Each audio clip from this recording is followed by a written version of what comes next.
বিসমিল্লাহির রহমানির রহিম। প্রিয় লিসনার্স, আজকে আমার আলোচনা বিষয়বস্তু হচ্ছে বাইপোলার মুড ডিসঅর্ডার। তো প্রত্যেকটি মানুষের মধ্যে আবেগ রয়েছে।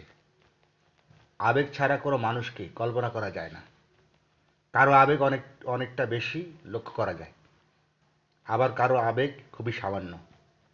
কেউ আবেগকে নিয়ন্ত্রণ করতে পারে, আবার কেউ আবেগ নিয়ন্ত্রণ করতে পারে না। কিন্তু আবেগ অনেক সময় মানসিক রোগের কারণ হয়ে দাঁড়ায়। মূলত আবেগ কেন্দ্রিক যে রোগটি প্রকাশ পায় তাকে বাইপোলার মুড ডিসঅর্ডার বলে। এটি এমন একটি অদ্ভুত ধরনের রোগ যার কারণে ব্যক্তি অকারণে হাসে বা কাঁদে। মূলত একটি আবেগের সমন্বয়হীনতা। ব্যক্তিকে হঠাৎ সুখী আবার হঠাৎ করে দুঃখী মনে হয়, তাই এটিকে অনেকেই সুখ দুঃখের রোগ বলে থাকে।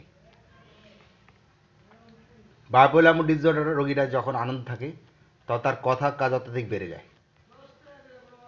সে অনেক টাকা পয়সা খরচ করতে থাকে এবং দান সৎকার করতে থাকে। এছাড়াও অধিক পরিমাণে কেনাকাটা করে থাকে।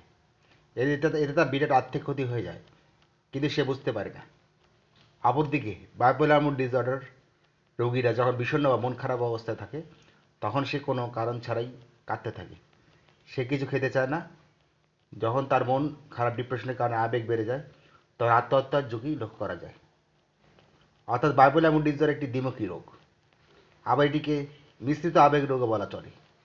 তবে আনন্দের খবর এই যে বাইপোলার মুড ডিসঅর্ডারের আধুনিক চিকিৎসা রয়েছে।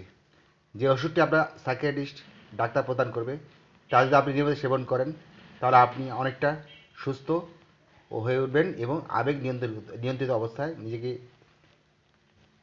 অনেকটা স্বাভাবিক পর্যায়ে নিয়ে যেতে পারবেন। তো আজকে আমার আলোচনা দীর্ঘায়িত করছি না। তো যদি ভালো লাগে কমেন্ট করবেন। আজকে পর্যন্ত ভালো থাকবেন।